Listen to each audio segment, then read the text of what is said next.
It's the late 16th century. After decisively defeating Safavid Persia,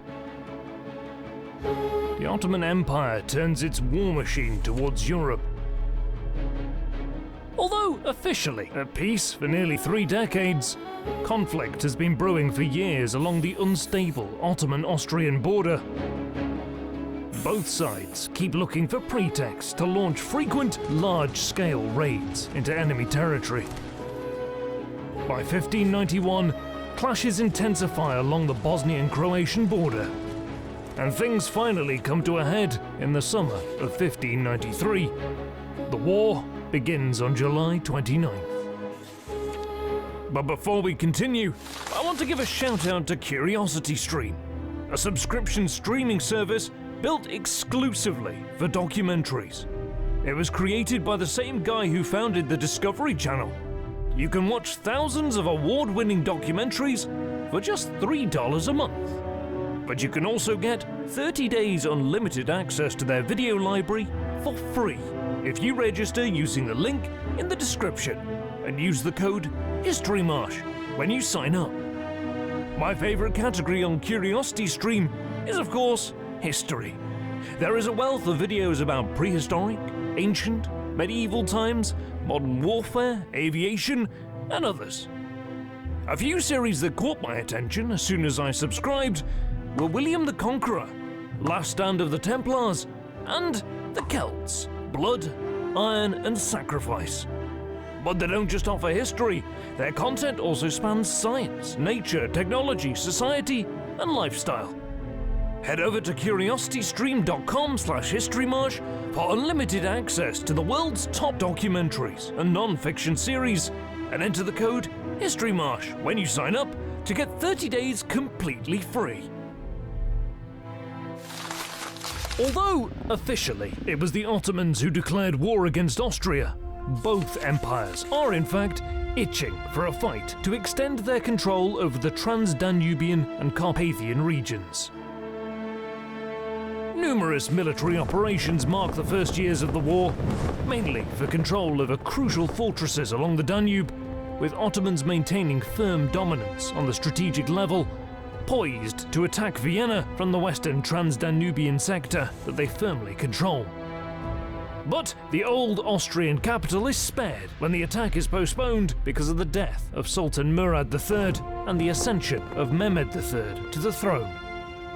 Another setback for the Ottomans is the unstable situation in the Carpathians, created by harsh economic pressures imposed by the central government. Namely, because of expensive wars with Persia and Austria, the Ottoman Empire needs vast sums to maintain its dominance in the Middle East and Europe. In addition, its army needs modernizing to keep pace with European powers.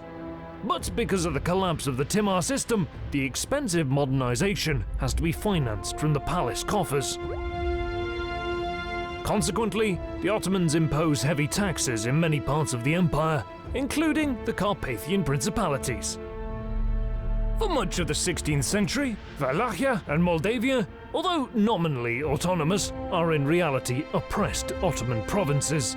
Their voivodes serve as mere tax officials for the Sultan. In the Ottoman legal system, such vassal states were referred to as tax farms. However, this higher taxation isn't felt as hard in Transylvania. In the 16th century, it is the richest and most urbanized of the 3 principalities with a thriving manufacturing sector. Strategically, it is in the outer reaches of the empire, protected by the Carpathian Mountains and many fortified cities. Transylvanian voivodes traditionally use this strategic position to bargain for lower taxes and better terms overall. In contrast, Wallachia and Moldavia are less developed. Their weaker economies are mainly structured around agriculture and cattle breeding. Furthermore, in exchange for being allowed to rule as vassals of the Sultan, their voivodes agree to tear down existing stone fortifications and are forbidden from building new ones, leaving their countries exposed to the Ottomans, who occupy fortified positions along the Danube, from where they can exert control over the 2 principalities, impose much heavier taxes, and launch frequent, devastating Akinji raids. What's worse, Turkish populations begin settling in Wallachian territory, building communities and mosques, thereby violating the Treaty of Nicopolis that prohibits this by the vassal status of Wallachia. Powerless to resist, Wallachian and Moldavian nobility in turn oppresses their own people throughout the 16th century as they try to appease the Sultan, lest they be replaced by a pretender more capable of meeting the higher taxation quotas.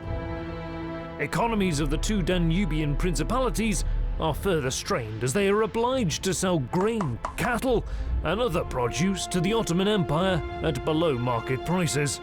And even this exploitation is overextended because of long and expensive wars, as well as the ongoing modernization of the army. Motivated by these harsh conditions, the three princes, Sigismund the Bathory, Aaron the Tyrant, and Mihai the Brave, join the Holy League. And they promise each other to revolt on the same day, November the 13th, 1594. Of the three princes, Mihai will soon come to the fore as a military leader.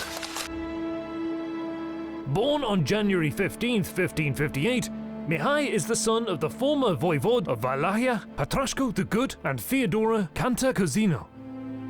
On his father's side, he traces his roots back to Vlad Dracul, the father of Vlad the Impaler, who, in turn, is Mihai's great-great-great-uncle. And through his grandmother, he is the great-great-grandson of Stefan the Great of Moldavia. On his mother's side, he belongs to the Byzantine Cantacuzino family. The prestigious family claims descendancy from the Byzantine Emperor John VI Cantacuzinus. Little is known about Mihai's upbringing, but in his 20s, he became one of the wealthiest people in Wallachian history, holding vast estates in Oltenia, personally owning more than 200 villages. He marries a wealthy Oltenian widow with whom he has one, possibly two sons, and a daughter. By the age of 35, he rises to political prominence, occupying several honourable positions in the state before eventually becoming the Ban of Craiova in 1593.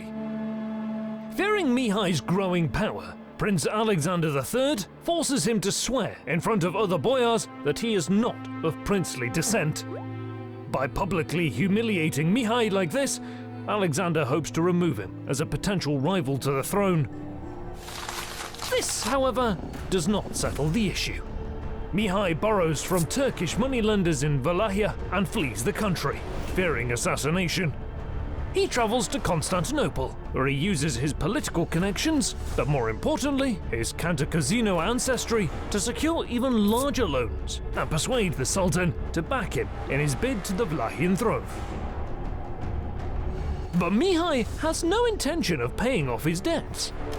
Upon returning, he uses the borrowed money to gain support from the boyars and is elected Prince of Wallachia on October 11, 1593. Confronted with harsh terms imposed by the Ottomans, he makes a clean break with the past. Intent on taking Wallachia in a new direction, he will make a series of controversial decisions, for which he will be remembered as a heroic leader by some and as a treacherous tyrant by others. He replaces high-ranking officials with loyal supporters, mainly from his power base in Oltenia. And, after nearly 70 years of princes and boyars who were compliant towards the Ottomans, Mihai's Wallachia will fight for its independence. The Holy League promises to support the Wallachian revolt, knowing that it could open a second front against the Ottomans. So, with his position at home consolidated and the alliances in place, Mihai decides it's time to act. Pretending he wishes to settle financial debts, he invites Turkish creditors and, in an act of clear provocation, massacres them together with their large escort of soldiers. With around 8,000 troops at his disposal, Mihai then personally leads a swift attack on the key Danube crossing at Giurescu. The town is taken and plundered, but the siege of the island fortress guarding the river crossing fails, as troops, ammunition and provisions are sent from the Ottoman side. Mihai returns to Bucharest after learning from his spies that a conspiracy against him is launched by adherents to the Turks, accompanied by a contingent of troops. He sets up an ambush for them, capturing and executing all of the conspirators. Determined to prevent similar future inroads into Wallachia, Mihai marches east, intent on clearing bridges and Ottoman garrisons on either side of the Danube. He successfully besieges important Ottoman fortifications and raids numerous towns and villages in the lower Danube area, leaving utter destruction in his wake, before returning back across the river. Further upstream, Mihai defeats the Ottomans again and takes the fortified town of Silistra, before reducing it to ashes, along with the surrounding countryside. Destruction of important border fortifications in quick succession causes great concern in Constantinople. The Sultan dispatches an army from the south under Mustafa Pasha and redirects a strong Tatar contingent from the Hungarian front to enter Wallachia from the west. The Tatars advance quickly toward the reported position of the Wallachian army. Little do they know that Mihai received word of their movement. He secretly sends a small force west to set up an ambush while maintaining an appearance that his entire army is encamped just north of Giurescu. Expecting to encounter Mihai further east, the Tatars fall straight into a trap while marching in a loose formation, losing nearly half of their troops. Mihai subsequently intercepts them and wipes out their army, preventing them from linking up with Ottoman forces approaching from the south. Meanwhile, Mustafa Pasha crosses the Danube to confront the Wallachian prince. Aware of the enemy's numerical superiority, Mihai reacts quickly. Just 4 days after defeating the Tatars, he leads a daring night attack into the Ottoman camp and routs Mustafa's army, forcing them into a disorganized retreat. He defeats the Ottomans in a pitched battle, killing General Mustafa. Mihai then embarks on a campaign of pillage and destruction. Wallachian troops show no mercy, storming several fortified cities, leaving countless towns and villages in ruins, with the civilian population suffering the most. Another Ottoman general, Hasan Pasha, takes over Mustafa's retreating army and attaches it to his own contingent. Mihai gives battle and completely destroys Hasan's army, killing the Ottoman general, along with the Crimean Khan's son that was accompanying him. Mihai then retreats back to Wallachia with a vast plunder. He comes to the aid of Aron the Tyrant in attacking Brela, Kilia, and other Ottoman positions. With the lower Danube area and the Danube Delta secured, supply lines to the Ottoman army in Hungary are virtually cut, which significantly slows their otherwise successful campaign against the Holy League. Mihai renews his attack, devastating parts of northern Bulgaria, pushing deep into Ottoman territory. At one point, he reaches within 1 day's march from Constantinople itself, before turning back after assistance from the Holy League fails to materialize. Many in the Ottoman capital begin referring to Mihai as king and even emperor, spreading rumors that he might take the capital at any moment. In order to tackle possible dissent, Ottoman authorities in Constantinople respond by expelling any non-Muslims who lived in the city for less than 5 years. Mihai's fame spreads across the continent. Many warriors, sellswords and mercenary companies flock to join him. Ottoman scholar Selanik Mustafa writes of the Great Destruction. All of our Sanjaks are captured. We are ruined. The urgency of the situation is such that Sinan Pasha himself, the great mastermind behind the successful campaign against the Austrians, is recalled from Hungary to organize a counterattack on Wallachia. But Mihai has reasons to worry. While his campaign was certainly successful, having personally led his troops in battle, he saw firsthand that the Wallachian army is obsolete and in a deplorable state. Aside from contingents of Cossacks and Sekeli mercenaries, Wallachian troops are poorly equipped. There is a general shortage of horses, weapons, carriages, tents, and even food supplies, water and fodder. Furthermore, there is a problem with discipline and basic training among the troops. At night, passwords would be called out loud in the camps. Wallachian troops would view foreign mercenaries with suspicion, sometimes encamping separately and refusing to cooperate with them. Mihai realizes that he needs a professional army of mercenaries if he is to have any chance at stopping the efficient Ottoman war machine. But paying salaries for thousands of mercenaries and equipping them with firearms is extremely expensive. So expensive that the entire state of Wallachia cannot afford it. Nevertheless, Mihai puts his already weak Wallachian economy under stress in order to secure the necessary funding. He imposes much higher taxes on his subjects than the Ottomans did previously. In addition, he introduces a law that ties peasants to their landlords' estates in an attempt to avoid financial instability, thus effectively enforcing servitude upon his people.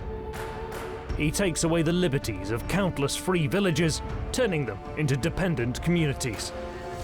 Some communities attempt to buy their freedom and, ironically, the constant need for funds to pay for his mercenary army forces Mihai to accept the bribes, thereby invalidating his own laws. Needless to say, the high taxes, oppressive laws and corruption quickly make him very unpopular. But Mihai considers these measures necessary. Furthermore, he expands the alliance with Sigismund, effectively becoming his vassal in exchange for substantial military support. The terms imposed by Sigismund are much worse than those Wallachia had with the Ottomans before the war. Mihai's reasoning is that he needs military support now, and he would have agreed to any terms. With his numbers bolstered to around 15,000, Mihai takes up position on the Danube. Across the river, the Ottomans are amassing 100,000 combat and non-combat troops, intent on fully incorporating Wallachia into the empire. Operations to cross the river begin in July, but Mihai's guerrilla tactics delay their advance by a whole month before he is forced to retreat when Ottomans manage to establish a bridgehead. Mihai stops his army and makes a stand near Calugareni.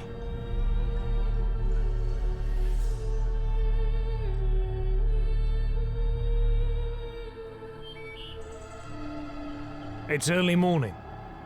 Mihai's camp is in a narrow valley, less than 2 kilometers wide. Hills and thick forests surround the Wallachian position on 2 sides. Numerous streams flow down into the Nyajlov River, forming a largely impassable swamp. A single road goes across a bridge through the swamp, connecting Giurescu and Bucharest. Knowing that the Wallachian army is somewhere in the valley, Sinan dispatches scouts to find fords across the swamp and stops his column so the rest of his troops can catch up. The aggressive Mihai goes on the offensive, wanting to engage the Ottomans while only a part of their army is present. Sinan shores up his ranks and readies the men, just in time. The momentum of the charge initially pushes the Ottoman line back, but Mihai surprisingly begins a fighting retreat towards the bridge soon after. He keeps the Ottomans committed, giving more and more ground, forcing Sinan to send more troops to prevent the vanguard from being separated from the rest of the army. The retreat slows at a choke point near the bridge. Mihai's mercenaries inflict heavy losses on the enemy while they continue to pull back across the river, but the Ottoman vanguard is just as eager to press the advantage. As Sinan himself comes closer to the bridge, the Wallachian army on the other side comes into view. The enemy lured him into an ambush. Mihai's cannons open fire from the other side of the river. Ottoman troops are forced to march across the field under a constant barrage, while the vanguard's advance grounds to a crawl as they too are being bombarded. Seeing that some of his men are wavering, Sinan personally rallies the troops. With their general urging them forward, the Ottomans push the enemy back. Mihai responds by ordering more troops to descend on the crossing to hold the line. The deafening noise of the fighting drowns out orders from captains on either side. Meanwhile, Sinan's scouts return with good news. The way through the swamp is treacherous, but possible. The Ottoman general seizes the opportunity to envelop the enemy. He sends one contingent south of the bridge, and orders another to find a way through the swamp and attack Mihai's right flank. At the bridge, sparring between the two armies continues, as neither side is able to break the stalemate. Mihai receives reports that an Ottoman contingent is attempting an encircle from the south. Aware that he doesn't have the numbers to fight an open battle, Mihai reforms his left flank. He fires all of his cannons towards the approaching Ottoman cavalry. With a Wallachian line supported by artillery, Sinan's right wing abandons the attack while under heavy bombardment. At the bridge, the fighting also dies down as the exhausted troops disengage to catch their breath. Meanwhile, the Ottoman left wing is unable to find a way through the dense swamp. Around noon, Sinan launches a full-scale offensive, ordering Janissaries to attack the bridge and both flanks to envelop the enemy. Initially, it seems like the fighting near the bridge will be a repeat of the stalemate from earlier in the day, but Sinan orders trees to be cut down and placed over the swampy river around the bridge. Janissaries take advantage of the wider crossing and gain the upper hand. Meanwhile, some of the Ottoman artillery finally catches up. Sinan orders most of the artillery to support his cavalry on the right flank. Another 2 hours of fighting pass. Exhausted, the Wallachian line is on the verge of collapse. Fearing a rout, Mihai orders an organized retreat, abandoning 10 of his cannons to the enemy. The Ottomans soon give up their pursuit, as their troops are just as exhausted after fighting for hours in the midday summer heat. The afternoon wears on, and a thick fog descends on the valley. Sinan proceeds to send troops across the river. Mihai knows he must act. A few hours later, he orders a general attack, realizing that if the entire Ottoman army crosses, he will have no chance of defeating them.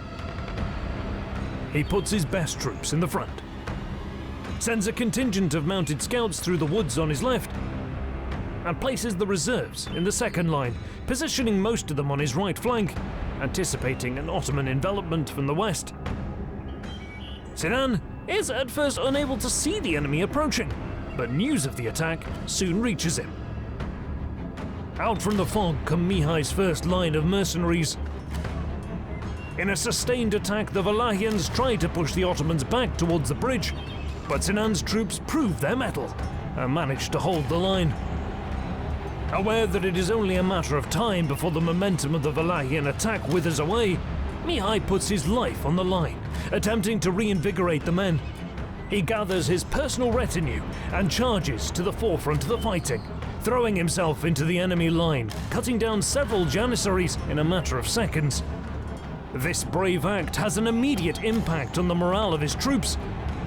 The Wallachian army pushes forward, as if under a spell. Albert Kirai positions the 2 cannons under his command and fires at the Ottoman soldiers near the bridge. To the east, having weaved their way through the woods they know well, Mihai's scouts finally emerge and charge the enemy's right flank. For the first time, the Ottomans are on the back foot. Seeing that his men are losing heart, Sinan personally rides across the bridge to rally his men. His presence slows the Wallachian advance, but not before Mihai manages to recapture his 10 cannons. A barrage is unleashed on the mass of Ottoman soldiers at almost point-blank range. Meanwhile, Kirai fires his cannons at the Ottoman right flank. Pressed against the Janissaries and taking heavy losses, Sinan's cavalry on the right routs, with Mihai's scouts pursuing them across the river. Sinan joins the fighting himself and orders an all-out charge. Ottoman troops rally around their brave general. An intense battle ensues, as neither side is willing to give in. In the melee, Sinan is thrown from his horse into the muddy river. His troops panic, believing that their general perished in battle. Some take flight across the bridge, while others risk wading through the dangerous swamp, desperate to cross the river. Amidst the chaotic fighting, it is some time before Sinan is helped back onto his horse. He reprimands his men for running away, hurling insults at them, demanding that they stand and fight. But it is too late. what little troops remained committed won't be able to check the Wallachian advance. He orders a general retreat. Mihai doesn't give chase, still threatened by the Ottoman left flank. But before the day ends, they too will be routed from the field. The battle lasted for about 16 hours. Wallachian losses are fairly light. Of the 15,000 troops under his command, Mihai lost about 1,000 men, most of whom fell in the final charge.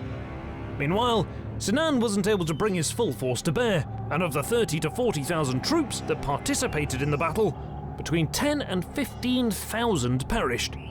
4 pashas and 7 sanjak begs fell in battle.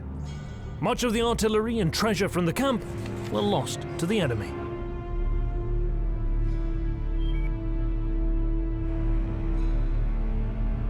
But Mihai didn't enjoy his victory for long. Vastly outnumbered, he realizes that he cannot continue a full-scale war against the Ottomans. And, on the very night after the battle, he retreats north into the mountains, where he waits for reinforcements from Sigismund and the Holy League. Meanwhile, Sinan marches further into Wallachia. He occupies Bucharest, Târgoviște, and other major cities, and begins instating the full apparatus of the Ottoman administration, preparing Wallachia for annexation into the empire. But the story doesn't end here. If you enjoyed the video, please hit that like button and subscribe. Your support would really help our channel. You can also support our work on Patreon and get exclusive early access to videos and vote on which topics will be produced next. Thank you very much for watching.